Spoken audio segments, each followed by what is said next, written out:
আল্লাহ রাব্বুল আলামিন কোরআনুল কারীমের মধ্যে বলেন, ওয়ালাকাদ যারানা লিজাহান্নামা কাসীরাম মিনাল জিন্নি ওয়াল ইনস, আমি বিপুল সংখ্যক মানুষ এবং জিনকে জাহান্নামের জন্য তৈয়ার করেছি। যেই সমস্ত মানুষ এবং জিন যাবে, তাদের জাহান্নামে যাবে, তাদের কোয়ালিফিকেশন কি, কোন কারণে তারা জাহান্নামী হবে?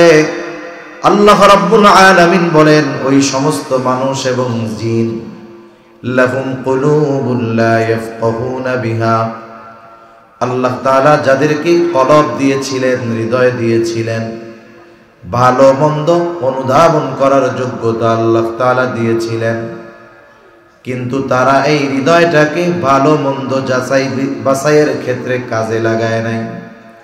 মন্দটা বুঝার পরেও মন্দটা করেছে, ভালোটা বুঝবার পরেও ভালোর কাছে যায় নাই। তারা তাদের এই হৃদয়কে যথাযথভাবে কাজে লাগায় নাই।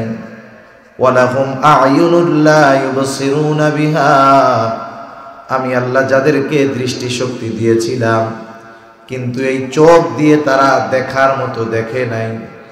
ওয়ালাহুম আযানুন লা ইয়াসমাউনা বিহা, আমি আল্লাহ যাদেরকে শ্রবণ শক্তি দিয়েছিলাম, কিন্তু এই শ্রবণ শক্তিকে যারা কাজে লাগায় নাই, কান থাকার পরেও বাস্তবে ওই কানের ব্যবহার সে সঠিকভাবে করে নাই। আল্লাহ তাআলা বলেন, উলাইকা কাল আনআম, ওই মানুষগুলো হৃদয় থাকার পরেও, চোখ থাকার পরেও, কান থাকার পরেও, দৃষ্টিশক্তি থাকার পরেও, শ্রবণ শক্তি থাকার পরেও, বুঝবার যোগ্যতা থাকার পরেও ওই মানুষগুলো হলো চতুষ্পদ জানোয়ারের মতো।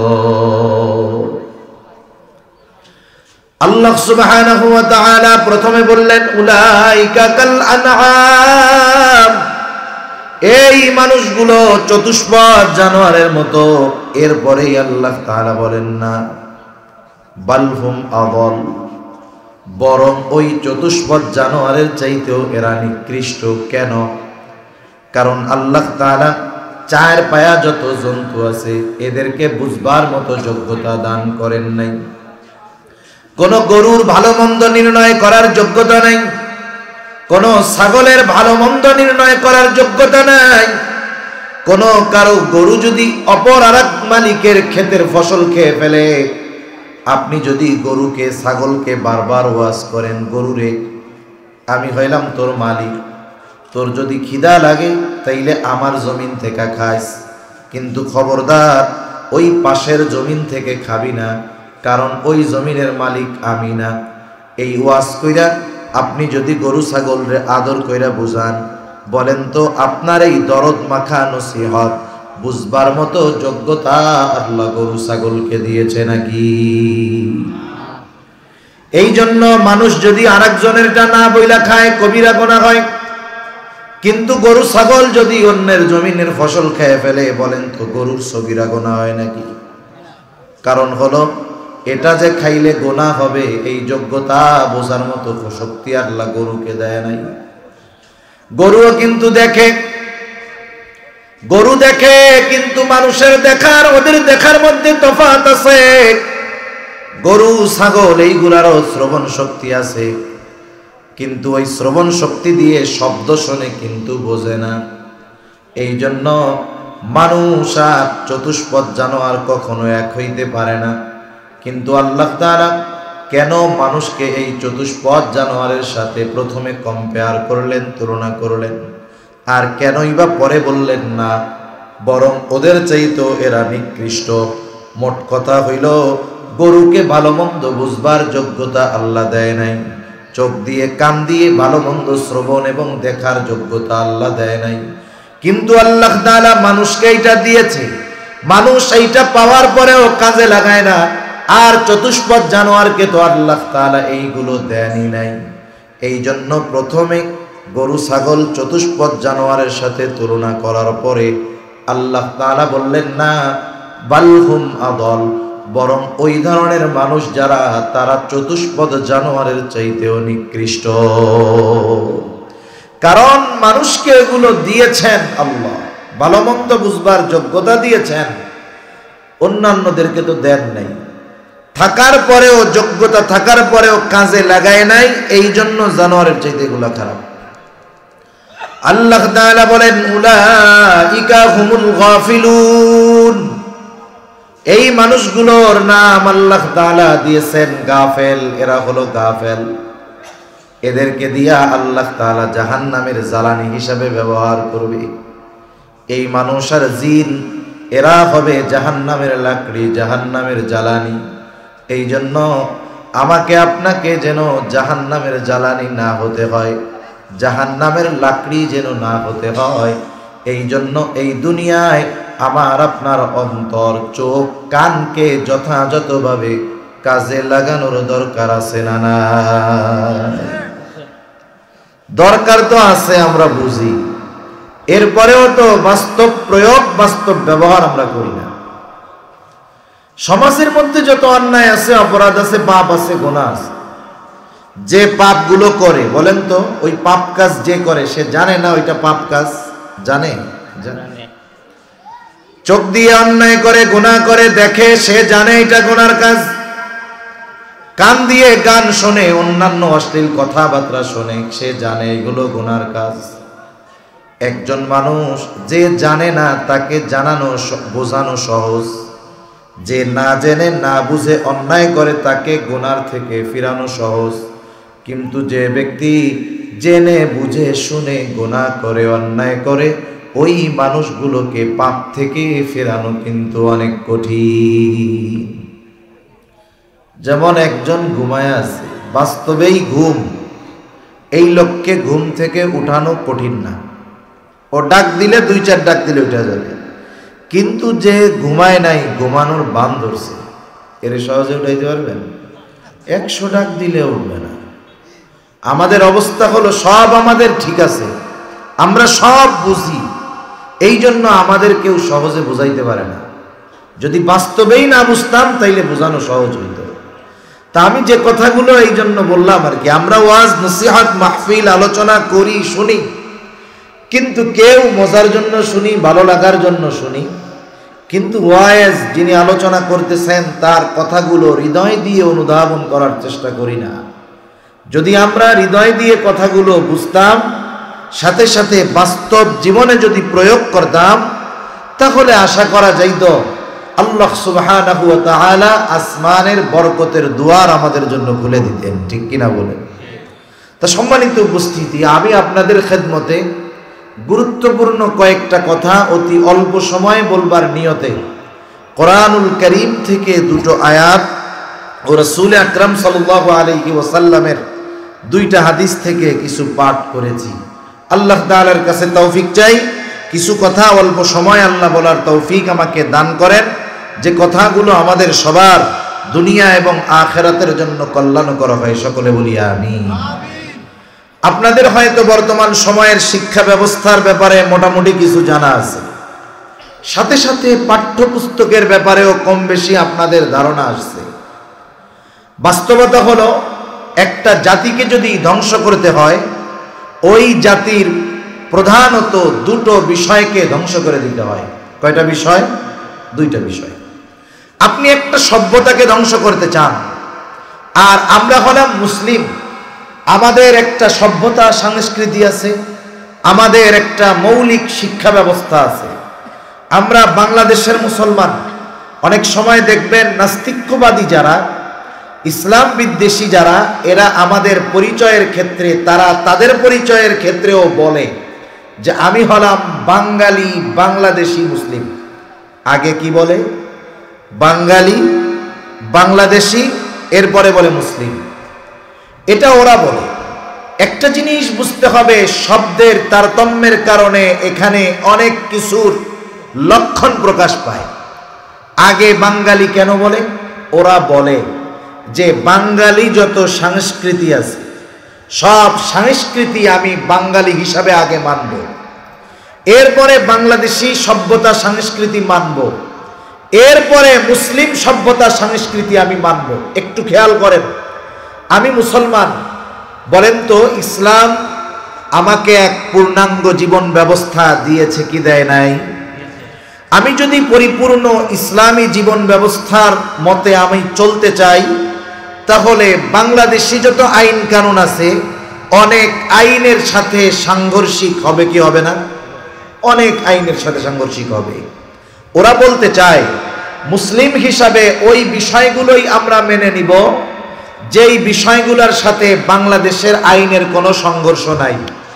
এরপরে বলতে চায় বাংলাদেশি হিসাবে আমরা ওই সভ্যতা সংস্কৃতিগুলো মানব যেগুলো মানলে বাঙালি হিসাবে কোনো অসুবিধা নাই, আর বাঙালির যত সভ্যতা সংস্কৃতি আছে সবগুলো নির্দ্বিধায় মেনে নিব, যা হয় হোক। এখন বলেন, বাঙালি কি শুধু বাংলাদেশেই আছে নাকি ভারতেও আছে? একটু কথা বলেন, ভারতে আছে না নাই? আছে।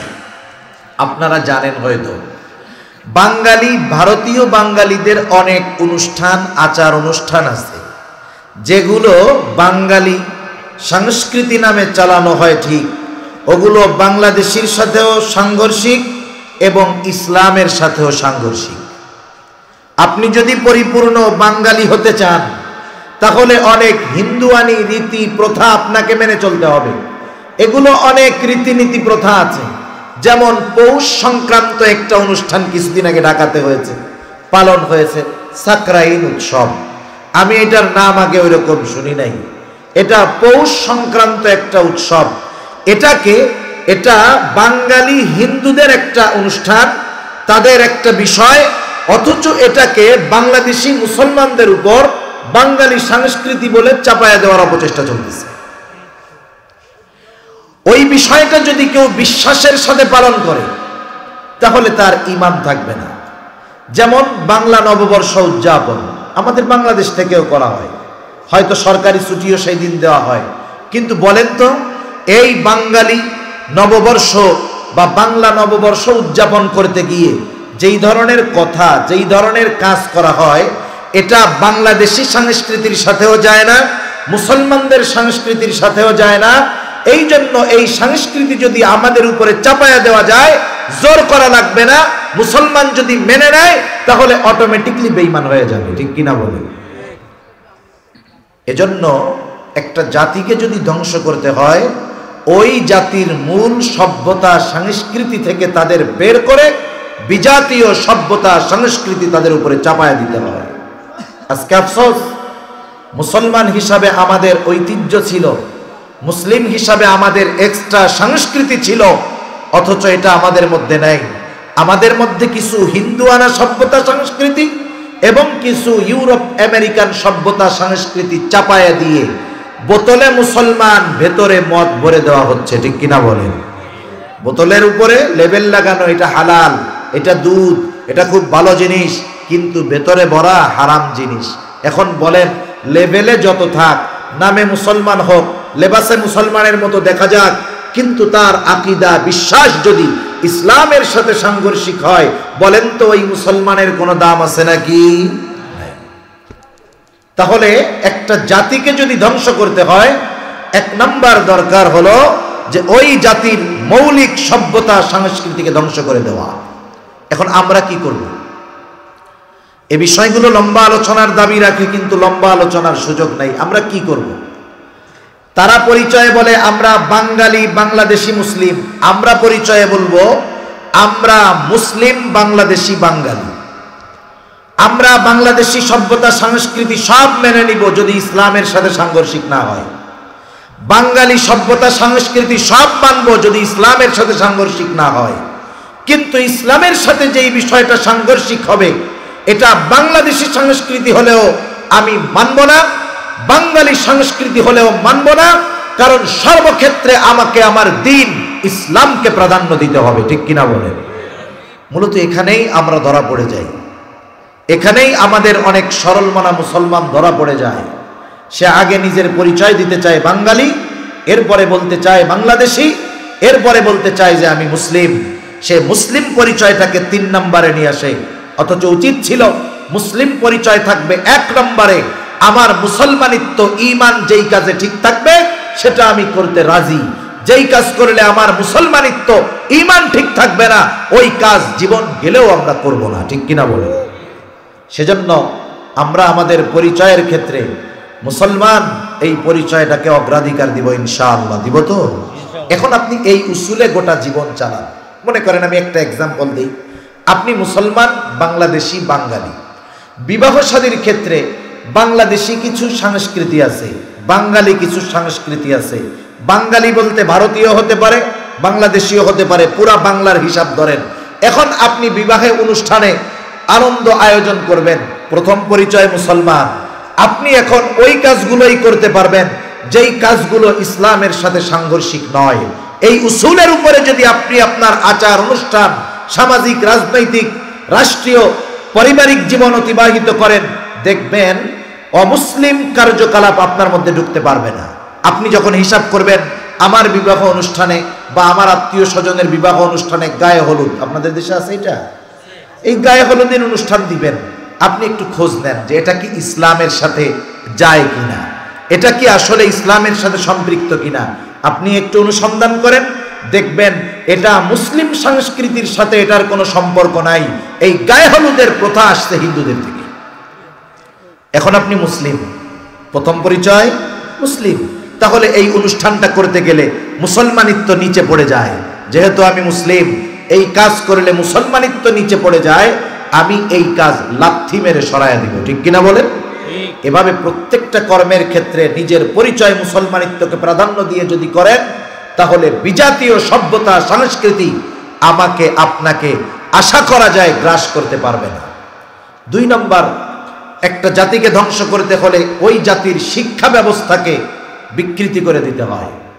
আফসোসের ব্যাপার, আজকে এই 92% মুসলমানের দেশে, যেখানে স্কুল কলেজে, প্রাইমারি বলেন আর যাই বলেন, হাই স্কুল বলেন আর কলেজ বলেন, সব জায়গায় 92% মুসলমানের সন্তানেরা লেখাপড়া করে।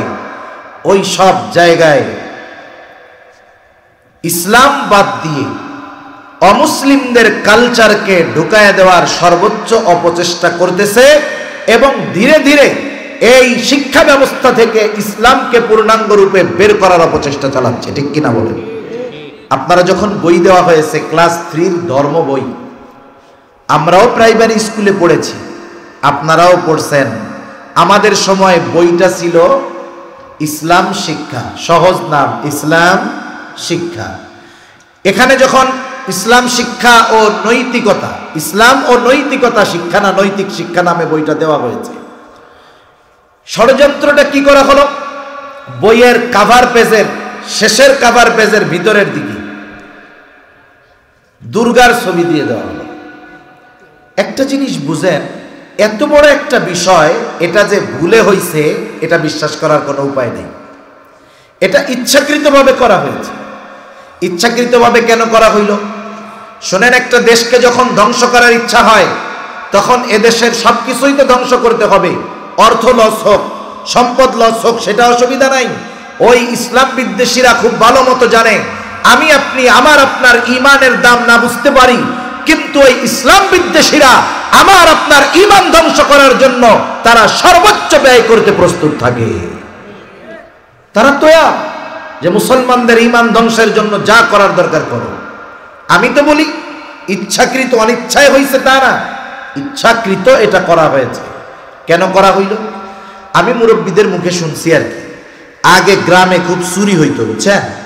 গ্রামে চোর যে চুরি করে, এটা কেমনে করে? হঠাৎ করে আইসাই কি এক বাড়িতে ঢুকা যায় নাকি? ঢুকে না। আগে যখন মানুষের মাটির ঘর ছিল, আপনাদের অঞ্চলে কি বলে জানি না, মাটি দিয়ে সরাইয়া গর্ত বানায় ভিতরে ঢুকতো। গর্ত খুঁড়ে, এটারে কি বলতো? হ্যাঁ, শিং খুঁজা ভিতরে ঢুকে চুরি করে বের হয়ে যেত। এখন চোর আসছে এক বাড়িতে, এই বাড়িতে তো দরজা লাগানো, ভেতরে মানুষজন, চুরি করা যাবে কি যাবে না, শিং কাটা যাবে কি যাবে না, চোর বুঝবে কেন? চোর প্রথম ওই বাড়িতে এসে একটা আওয়াজ করবে, হয়তো দরজার উপরে জোরে হাত দিয়ে আঘাত করবে, অথবা টিনের চালার উপরে বড় মাটির চাক বা ইটের চাক নিক্ষেপ করবে। সে আওয়াজ করবে একটা, তার আওয়াজের একটা মাত্রা আছে।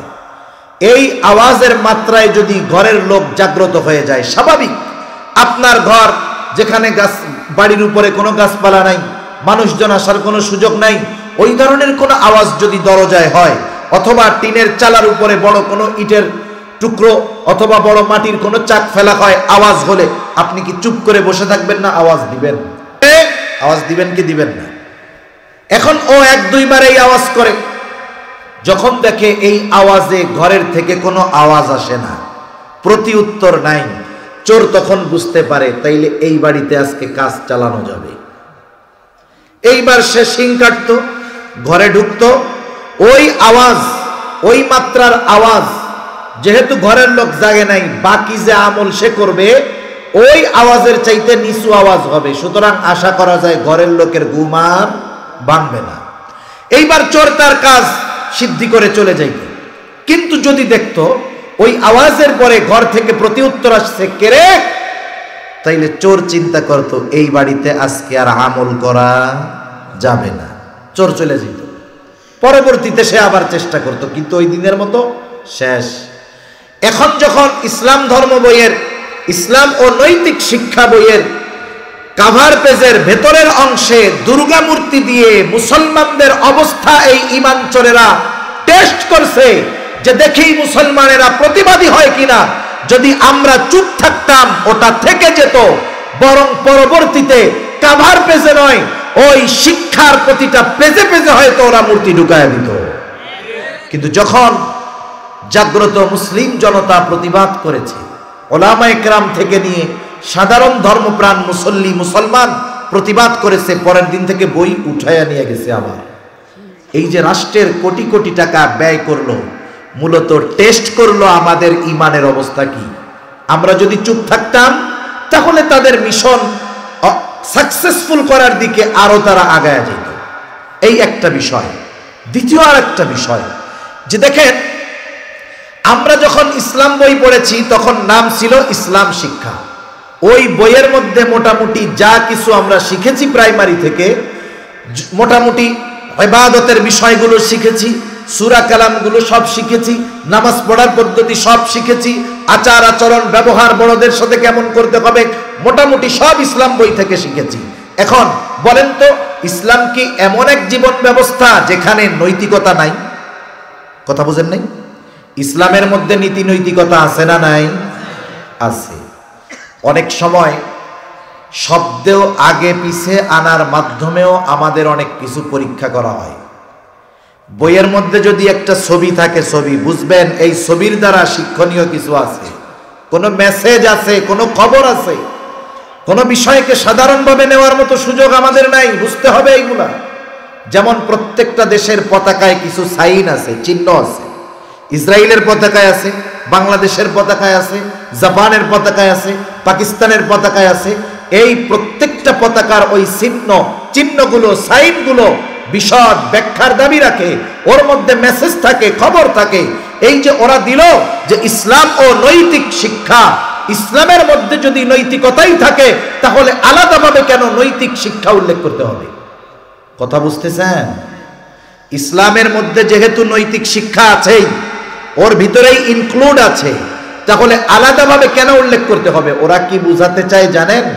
যে ইসলাম আর নৈতিকতা এক নয়, বরং ইসলাম আর নৈতিকতা আলাদা আলাদা বিষয়। নাউজুবিল্লাহ। অথচ কত সুন্দর কথার মাধ্যমে আমাদের অন্তরে কি বিশ্বাস তারা গেড়ে দেওয়ার চিন্তা করতেছে।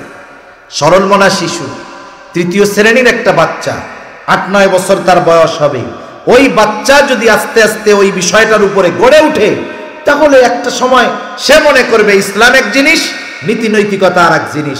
এই জন্য সে নামাজও পড়বে, ঘুষও খাবে, নামাজও পড়বে, সুদও খাবে, নামাজও পড়বে, আর একজনেরটাও মেরে খাবে। ঠিক কিনা বলেন? ও মনে করবে ইসলাম হইল নামাজ, রোজা, হজ, যাকাতের নাম, আর নৈতিকতা আলাদা এক সাবজেক্ট। অথচ ইসলাম এবং নৈতিকতা এই দুটো একটার থেকে আর একটা আলাদা নয়। ইসলামের মধ্যেই পরিপূর্ণ এবং সর্বোচ্চ নৈতিকতাই রয়েছে। ঠিক কিনা? এবার আসেন, 7ম শ্রেণীর সামাজিক ও ইতিহাস শিক্ষা মনে হয় একটা বই। ওই বইটার মধ্যে দেখবেন 7ম শ্রেণীতে কারা পড়ে? 7ম শ্রেণীতে পড়ে কিশোর কিশোরীরা। কিশোর হলো শৈশব অতিক্রম করে যারা যৌবনের দ্বার প্রান্তে আছে, এরা হলো কিশোর কিশোরী। আমাদের দেশে যদিও একটা আইন করা হয়েছে 18 বছরের আগে বালেগ হয় না, আসলে ইসলাম তো এটা বলে না।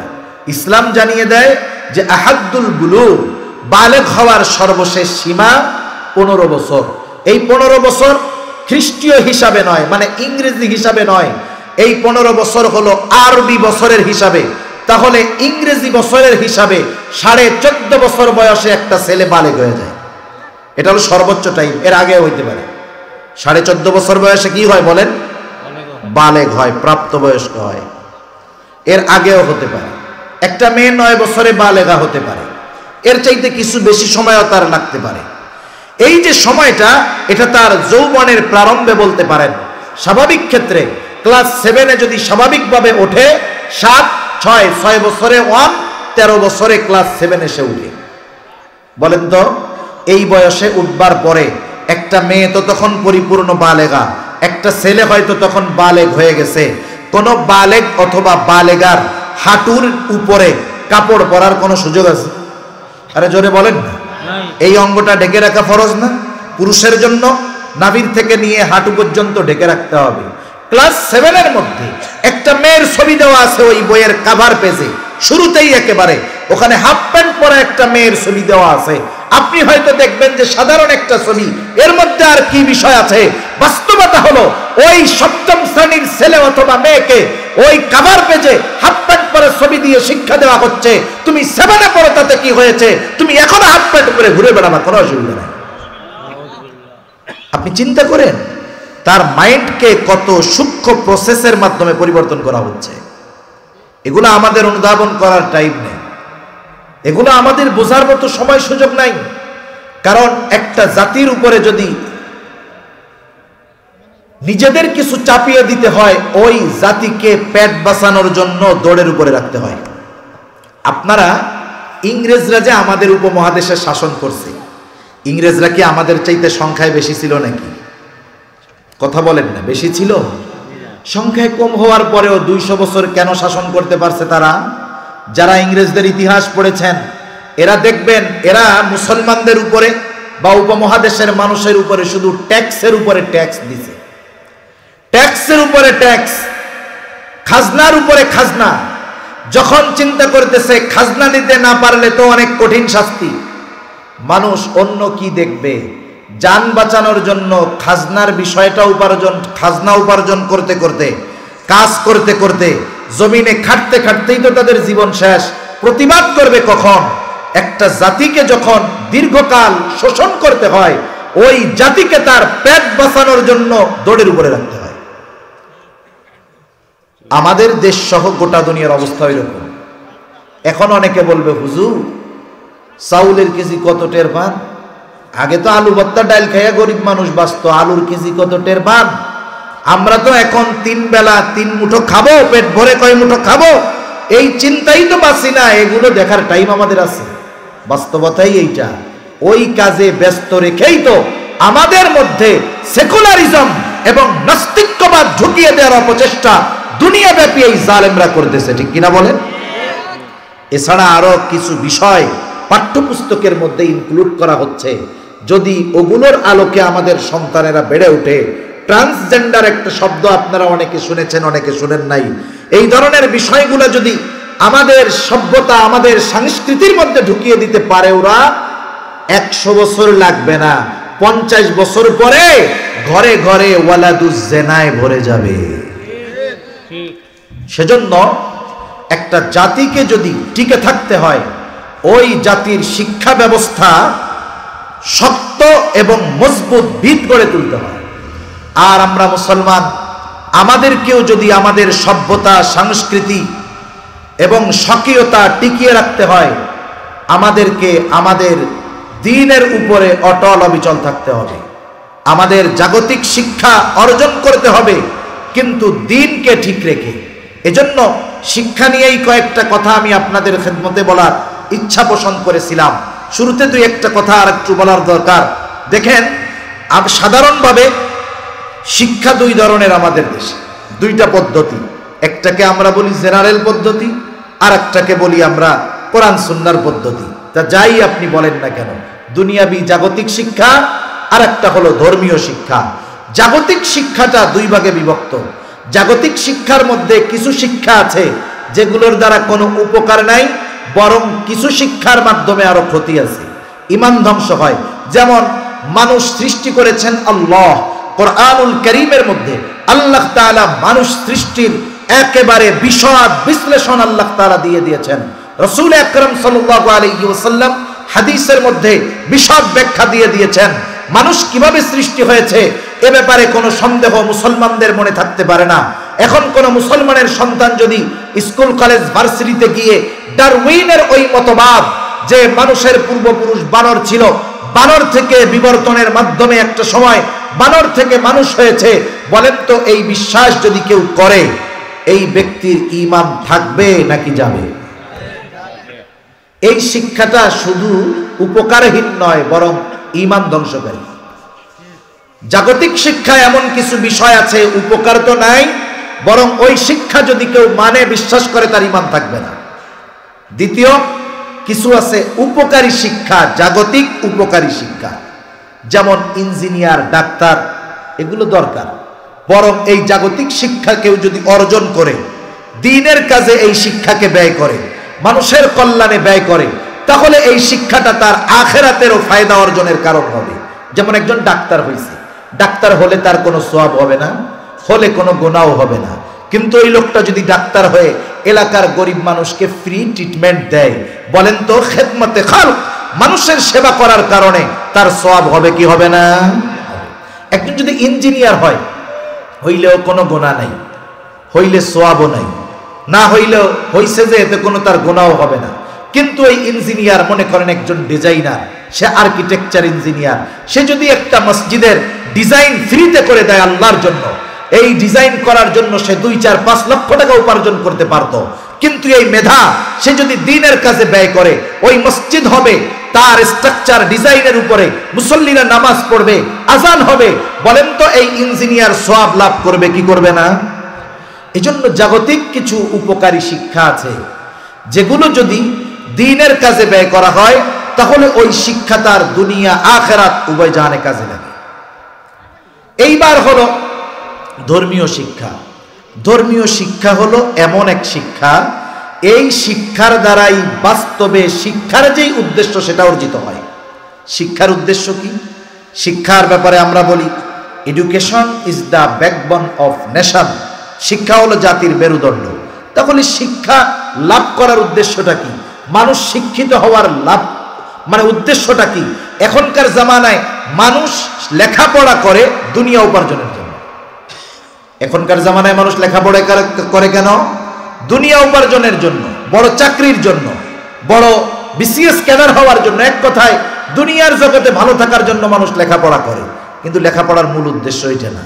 লেখাপড়ার মূল উদ্দেশ্য হলো একজন ভালো মানুষে পরিণত হওয়া।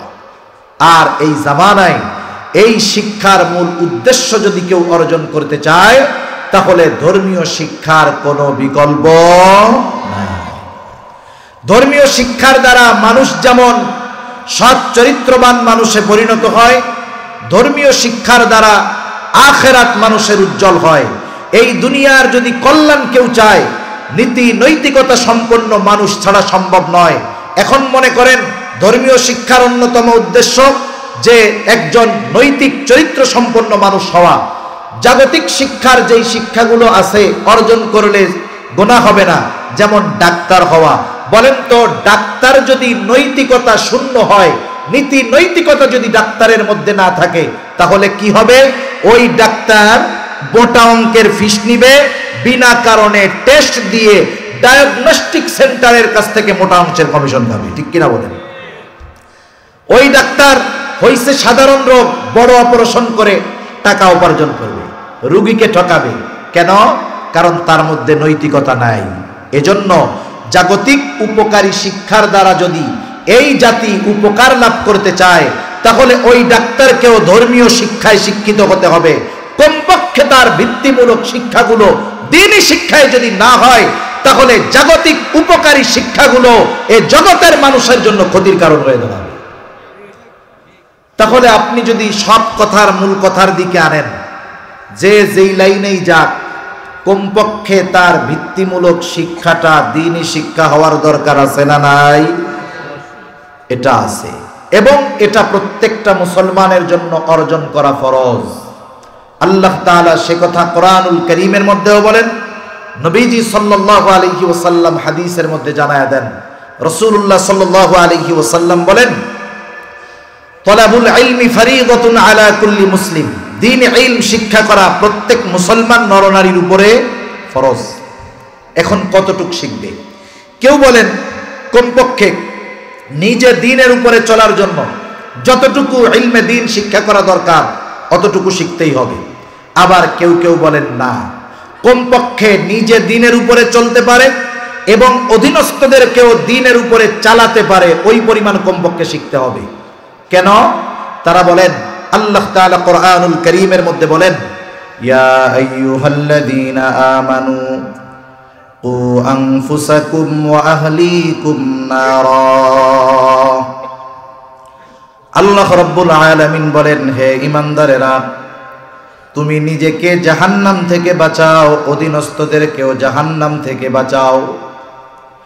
এখন প্রশ্ন হলো, ঈমানদার নিজেকে জাহান্নামের আগুন থেকে কেমন করে বাঁচাবে?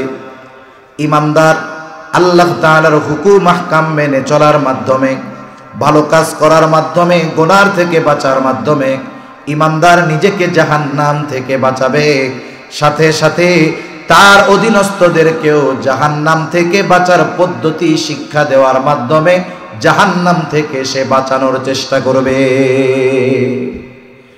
এই জন্য কোমলমতি যত শিশু আছে, প্রত্যেকটা শিশুর তার অভিভাবকের কাছে কিছু হক আছে।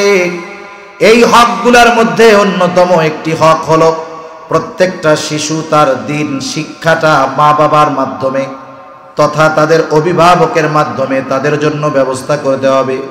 এই জন্য আমরা যারা অভিভাবক আছি, আমাদের প্রত্যেকের উপরে আমাদের অধীনস্থ ওই শিশুদের একটা হক যে আমরা তাদেরকে দ্বীন শিক্ষার ব্যবস্থা করে দিব। আর এই ইলমে দ্বীন শিক্ষা করাও যেমন জরুরি, ইলমে দ্বীন আমার আপনার অধীনস্থদেরকে শেখানো তেমন জরুরি। এখন ইলমে দ্বীন কোথা থেকে শিখব? অনেকে আছে হায়াতের অনেক বছর পার হয়ে গেছে, 50, 60, 70 বছর বয়স, এখন পর্যন্ত জরুরতে দ্বীন যতটুকু জ্ঞান শিক্ষা করা ফরজ ততটুকু তারা শিখে নাই। এইরকম অনেক মানুষ সমাজে আছে না নাই? জোরে বলেন। সমাজে অনেক মানুষ আছে 40-50 বছর ধরে নামাজ পড়ে, কিন্তু সূরাটা এখনো শুদ্ধ হয় নাই। এখনো অনেক মানুষ আছে নামাজ পড়তেছে দীর্ঘকাল ব্যাপী, যদি জিজ্ঞাসা করা হয় যে বলেন তো নামাজ ভাঙ্গার কয়টা কারণ, পারবে না। যদি জিজ্ঞাসা করা হয় ওযু ভাঙ্গার কারণ কয়টা, জিজ্ঞাসা করলে পারবে না। নামাজি নামাজ পড়তেছে, যদি বলা হয় নামাজের বাহিরে ভিতরের যে 13 ফরজ বলেন, পারবে না। যদি আপনি বলেন যে নামাজের ওয়াজিবগুলো বলেন, পারবে না। আপনি যদি জিজ্ঞাসা করেন বলেন তো ফরজ ছুটে গেলে কি করতে হয়, কবে সৌ সিজদা দিলে কাম হয়ে যায়। এখন বলেন তো ফরজ যদি ছুটে যায় সৌ সিজদা দিলে কাজ হবে, ওয়াজিব যদি ছুটে দেয় সৌ সিজদা দিতে হবে। অনেক নামাজি ভালো মানুষ এখন পর্যন্ত এগুলা জানে না, অথচ এইগুলো জানা তার জন্য আবশ্যকীয় জ্ঞানের অন্তর্ভুক্ত ছিল, ফরজ ছিল। এখন কথা হলো, আমাদের দেশে সাধারণত দ্বীন শিক্ষাটা 3টা পদ্ধতিতে হয়। একটা হলো আগে হইতো বেশি হক্কানি পীর মাশায়েখের খানকায় গিয়া মানুষ দীর্ঘ সময় দিয়া দ্বীন শিখত, কিন্তু এখন ওই জিনিসটা কঠিন। দেখা যাবে একজন বিজ্ঞ আহলে হক পীর আছেন, তার মুরিদ অনেক, তার কাছে গিয়া মুসাফাই করা যায় না। আপনি ওযুর মাসালা কোন সময় শিখবেন? এটা ছিল একটা পদ্ধতি। দ্বিতীয় পদ্ধতি আছে উপমহাদেশে, সেটা হলো দাওয়াত ও তাবলীগের মাধ্যমে। দাওয়াত ও তাবলীগের মাধ্যমে মূলত দ্বীন শিক্ষার ব্যবস্থাই ওখানে করা হয়েছিল। এই জন্য উলামায়ে কেরামের পরামর্শ মতো দ্বীন শিক্ষার ব্যবস্থা যেন করা যায়, এটাই ছিল উদ্দেশ্য। কিন্তু কিছু ভাই বুঝে না, তাদের কথা বাদ দেন। কিন্তু উলামায়ে কেরামের সাথে আপনার যদি পরিপূর্ণ ফরজ তথা জরুরতে দ্বীন শেখা না থাকে, আপনি বড় হয়ে গেছেন, মুরব্বী হয়ে গেছেন, এখন মাদ্রাসায় গিয়ে ভর্তি হওয়ার মতো সুযোগ নাই। আপনি এক কাজ করেন, উলামায়ে কেরামের তত্ত্বাবধানে 1 চিল্লা 2 চিল্লা 3 চিল্লায় চলে যান। আমার চাক্ষুষ দেখা অনেক মানুষ উলামায়ে কেরামের তত্ত্বাবধানে 1 চিল্লা 2 চিল্লা 3 চিল্লা দিয়ে আসছে। এমনও মানুষ যেই লোকটা সূরা ফাতিহা শুদ্ধভাবে পড়তে পারতো না, নামাজ কালাম কিছুই পড়তো না, সন্তানেরা জোর করে উলামায়ে কেরামের সাথে পাঠায়া দিছে তিন চিল্লায়। এই লোকটা 120 দিন উলামায়ে কেরামের সোহবতে থাইকা, তত্ত্বাবধানে থাইকা শুধু জরুরতে দিন যতটুকু সুন্দর মতো শিখছে, সাথে সাথে 10-12টা সূরা সহি শুদ্ধভাবে শিখছে, যত মাসলা মাসাইল জরুরি সবগুলো শিখছে, এবং কোরআন শরীফের কয়েক পারাও শুদ্ধভাবে পড়া শিখা গেছে। এই জন্য যেহেতু এই দিন শিক্ষা করা প্রত্যেক মুসলমানের উপরে ফরজ, আপনি যদি না জানেন এই দিন, জরুরতে দিন যদি আপনার না জানা থাকে, আপনি সর্ব অবস্থায় ফরজ তরকের গুনার উপর আপনার চলতেছে। এই গুনাহ হচ্ছে, এই জন্য অনুরোধ, সময় যদি থাকে এই যে 2, 3, 4 বিশ্ব ইজতেমা উলামায়ে কেরামের তত্ত্বাবধানে হবে। অনুরোধ থাকবে, হায়াতের বহুত সময় তো অনেক কাজে কাটায় দিলাম, আমরা যারা ওই বিষয়ে অজ্ঞ উলামায়ে কেরামের সাথে একটু পরামর্শ কইরা আল্লাহর রাস্তায় বের হয়ে যাব। আশা করি আমার আপনার জন্য আল্লাহ তাআলা অনেক কিছু সহজ করে দিবে। এলাকায় থাকলেও সম্ভব, কিন্তু যখন মানুষ এলাকায় থাকে হাজারো জরুরত থাকে, কিন্তু যখন তিন চিল্লার জন্য চলে যায় ওই জায়গায় আর কোনো জরুরত নাই, শুধু আমল আর আমল চলে, ঠিক কিনা বলেন? এই জন্য যারা বড় হয়ে গেছে তাদের জন্য এই চলতি ফিরতি মাদ্রাসা, দাওয়াত ও তাবলীগের মেহনত 3 নম্বর পদ্ধতি হলো এই মাদ্রাসা। এই মাদ্রাসাগুলো কিন্তু বড় গুরুত্বপূর্ণ জিনিস। এদেশে ইংরেজরা যখন তাদের শাসন স্থায়ী করতে চেয়েছে, তাদের উদ্দেশ্য হলো শাসন দীর্ঘস্থায়ী করতে হবে। বাস্তবতা, উপমহাদেশে তখনও হিন্দুদের সংখ্যা বেশি ছিল, কিন্তু ইংরেজদের ক্ষেত্রে হিন্দুরা কোনো ফ্যাক্টর ছিল না, কারণ হিন্দুদেরকে বিভিন্নভাবে তারা বসে নিয়ে আসছে। তাদের এই দীর্ঘস্থায়ী রাজত্বের বড় বাধা ছিল মুসলমানেরা, উলামায়ে কেরাম। তারা অ্যানালাইসিস করলো কোথায় এই উলামায়ে কেরাম তৈরির ফ্যাক্টরি, তারা দেখে যে মাদ্রাসা হইল ফ্যাক্টরি। এইবার ইংরেজ সরকার হাজার হাজার উলামায়ে কেরামকে নির্বিচারে হত্যা করেছে, লক্ষ লক্ষ মাদ্রাসা তারা বন্ধ করে দিয়েছে। এই মাদ্রাসা বন্ধ করছে যাতে উলামায়ে কেরাম আলেম আর তৈয়ার না হয়। ওরা বুঝতে পারছে যদি মাদ্রাসাগুলো থাকে, আলেম হবে, আমাদের এই জুলুম নির্যাতনের অবসান দ্রুত ঘটে যাবে। এজন্য ওরা ওদের ক্ষমতাকে দীর্ঘস্থায়ী করার জন্য মাদ্রাসা ধ্বংস করছে, উলামায়ে কেরামকে হত্যা করছে। কারণ এই মাদ্রাসাগুলো হলো দ্বীন ঈমান হেফাজতের দুর্গ। এই মাদ্রাসাগুলো ঈমান হেফাজতের ক্যান্টনমেন্ট। কয়েক বছর আগে আমি বাংলাদেশের একেবারে এক শেষ সীমান্ত বান্দরবন্দিয়া একেবারে শেষ সীমান্তে গেছি। ওই জায়গায় অনেক বাঙালি আছে। বাঙালিরা বলতেছে, হুজুর কয়েক বছর আগেও আমরা আসরের নামাজের পর পর মাগরিবের আগে ঘরের মধ্যে ঢুকতাম, আর ফজরের পরে সূর্য উঠলে এর পরে উঠতাম। কোন কারণে ভাই? বলে এলাকাটা ছিল অনিরাপদ, চরমপন্থী গ্রুপ ছিল এই জায়গায়। রাত্রে কাউরে পাইলে ধইরা নিয়ে যাইতো, মুক্তিপণ দাবি করতো, না দিলে মাইরা ফেলতো। কিন্তু এখন কি তো মাহফিল করতেছেন, কেমনে করতেছেন? বলে হুজুর আমাদের 2 এলাকার 2 পাশে 2টা ক্যান্টনমেন্ট হয়েছে, ক্যাম্প হয়েছে। একটা হলো আর্মির ক্যাম্প আর একটা হলো বিজিবির ক্যাম্প। 2টা ক্যাম্পে 50 জন 100 জন করে সৈন্য আছে। এই 2টা ক্যাম্প যখন এলাকায় চালু হয়ে গেল, এখন আমরা নিরাপদ। রাত 12টা 1টা 2টা পর্যন্ত বাজারে থাকলেও কোনো টেনশন নাই। একটু চিন্তা করে দেখেন, 2টা ক্যাম্প হওয়ার কারণে গোটা বিশাল এক এলাকার মানুষের জানমালের নিরাপদ হয়ে গেছে।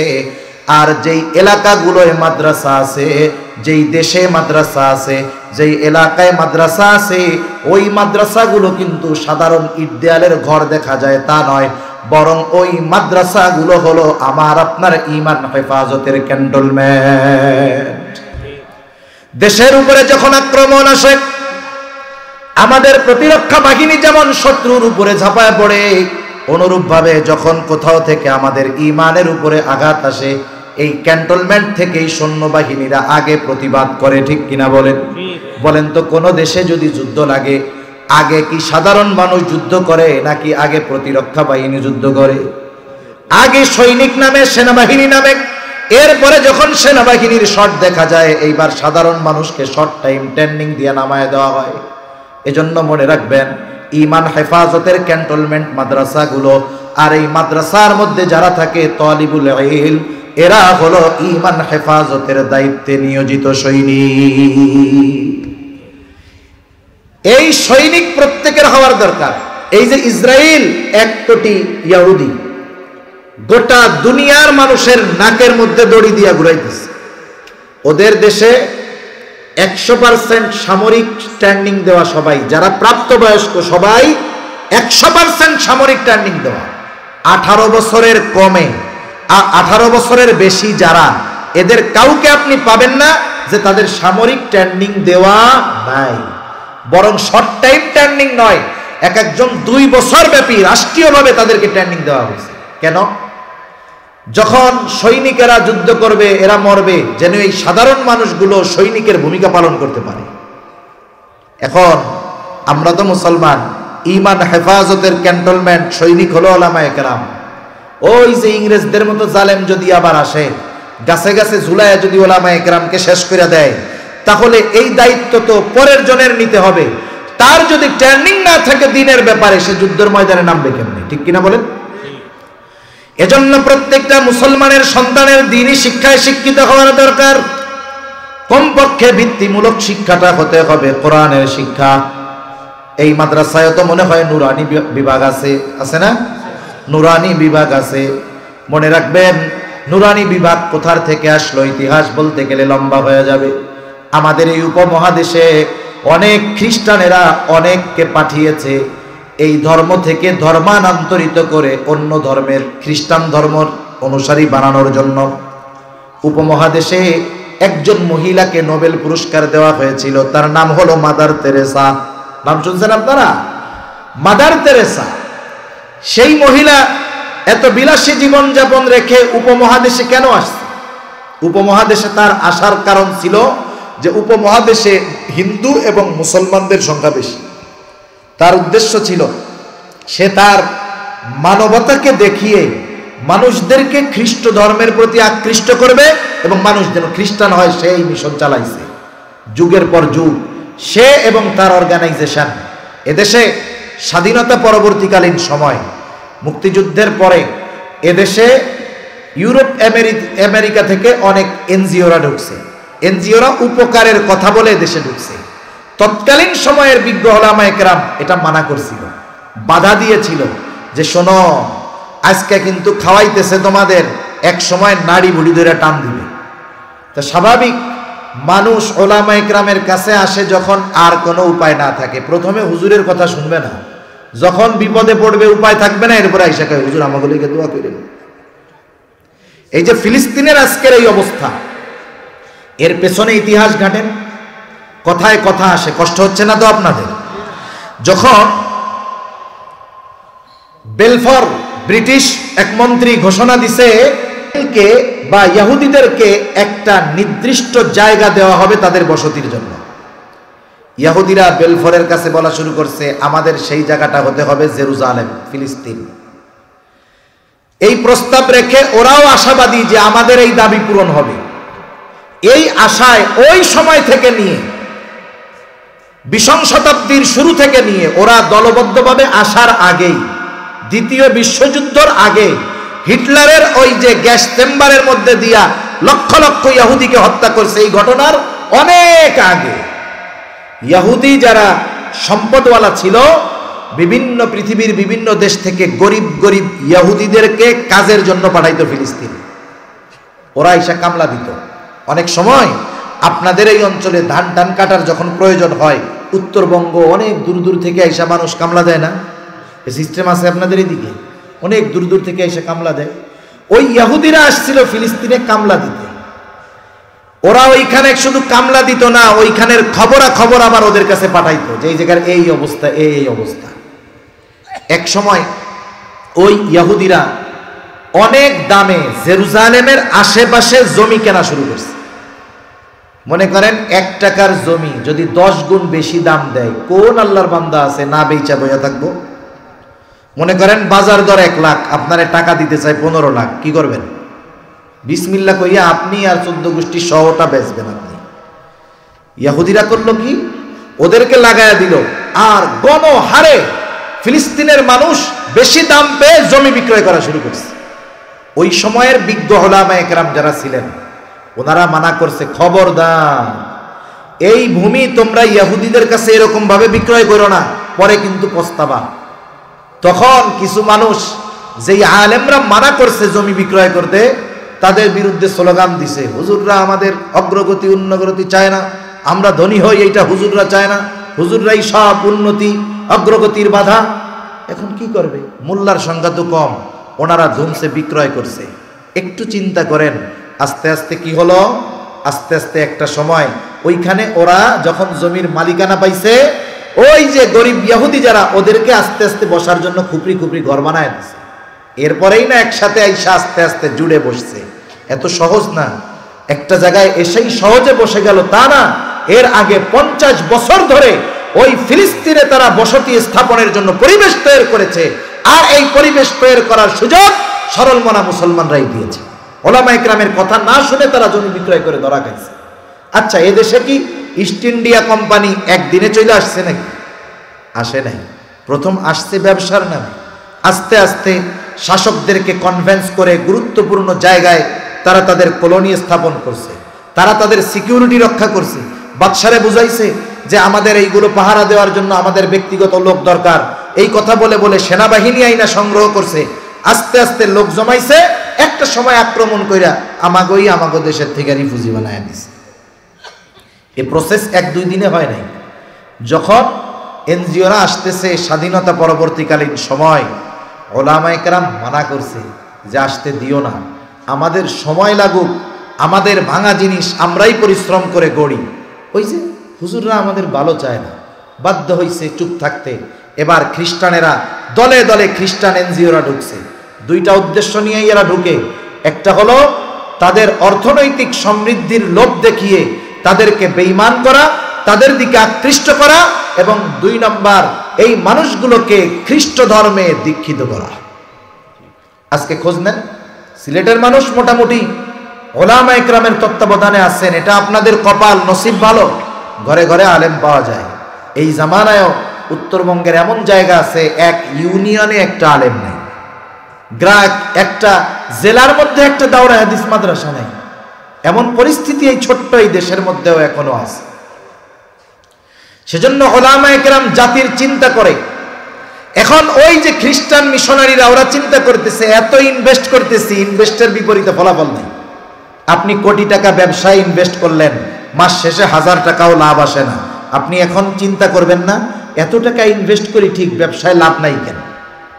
ওরাও গবেষণায় বসছে, কিরে মুসলমানদের পিছনে এত ব্যয় করতেছি, কিন্তু আমাদের মূল মাকসাদ হলো ওদেরকে খ্রিস্ট ধর্মে দীক্ষিত করা, কেন ওরা খ্রিস্টান হয় না? ওরা যে বিষয়গুলো অ্যানালাইসিস করছে, এর মধ্যে প্রথম জিনিস পাইছে এটা যে মুসলমান তাদের যা কিছু হোক আর না হোক, তারা তাদের দিন শুরু করে কোরআন শিক্ষা দিয়া। এটা আমাদের বাংলাদেশ নয়, উপমহাদেশের ঐতিহ্য ছিল। সুবাহি মক্তব, এই মসজিদ ভিত্তিক সকালের মক্তবগুলো ছিল আমাদের জীবনের প্রত্যেকটা দিনের শুরুর একটা অন্যতম কর্ম। আমরাই ছোটবেলায় তখন নামাজ কালামও পড়ি না, ভালো মতো মনে আছে, 5-6 বছর বয়স, তখন তো নামাজ ফরজ হয় নাই। নামাজের লেগে কোনোদিন আমার মা বাপ পিটায় নাই ওই সময়, কিন্তু মক্তবে না যাওয়ার জন্য সাইজ খেয়েছে। কারণ কি? কারণ মা বাবাও জানে যদি পিটাইয়া মক্তবে পাঠানো যায়, কোরআনও শিখবে, নামাজও শিখবে, আদব লেহাজও শিখবে। ঠিক কিনা বলেন? মক্তবের এতটা গুরুত্ব ছিল। এই গুরুত্ব আমরা অনুধাবন করতে না পারলেও ওরা অনুধাবন করতে পারছে। মক্তব থেকে ফিরাবেন কেমনে? যদি ওরা আইসা লাঠি দিয়া নামায় যে পিটাইয়া একবারে হাড্ডি ফাটাইয়া দিব, মক্তবে যাইতে পারবা না, এ কাজ করলে তো হবে না। ওরা সূক্ষ্ম গবেষণা করছে কি করা যায়। এই গবেষণা করে চিন্তা করলো, ওই সময় আমরা স্কুলে যাইতাম কোন সময়, প্রাইমারি স্কুলে 2 ভাগে হইতো। একটা হলো 10টা থেকে 12টা 1, 2, আর 12টা থেকে 4টা ছিল 3, 4, 5 প্রাইমারি স্কুলে। 4 ঘন্টা স্কুলে, 3, 4, 5 আর 1, 2, 10টা থেকে 12টা, এই 6 ঘন্টা মোট ক্লাস ছিল, বাকি সময় ফ্রি। ওরা এবার এক শিক্ষা ব্যবস্থা প্রণয়ন করলো, নাম দিল কিন্ডারগার্টেন, আর শুরু হবে সেইটা একবারে ফজরের নামাজের পরপর। জানেন না আপনারা? মনে হয় কিন্ডারগার্টেন কিন্তু অ্যাভেলেবেল ছিল না। এই কিন্ডারগার্টেন প্রথমে সবগুলো এনজিওদের তত্ত্বাবধানে পরিচালিত হইত।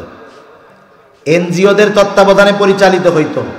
আমরাই দেখছি কিন্ডার গার্ডেনে যারা যাইতো ওই ছোটবেলা থাকতেই, আমরা কিন্তু স্কুলে যাইতাম মোটামুটি ফুল প্যান্ট পইরা, ওই কিন্ডার গার্ডেনে ছোটবেলা থেকেই হাফ প্যান্ট, সাদা শার্ট, সাথে টাই, একেবারে 4 বছর বয়স মা বাবা ঘুম থেকে উঠায়া পাঠায়া দিত, ছেলেকে আমার ইংরেজি শিক্ষায় শিক্ষিত করতে হবে, নাইলে সে পিছিয়ে পড়ে যাবে।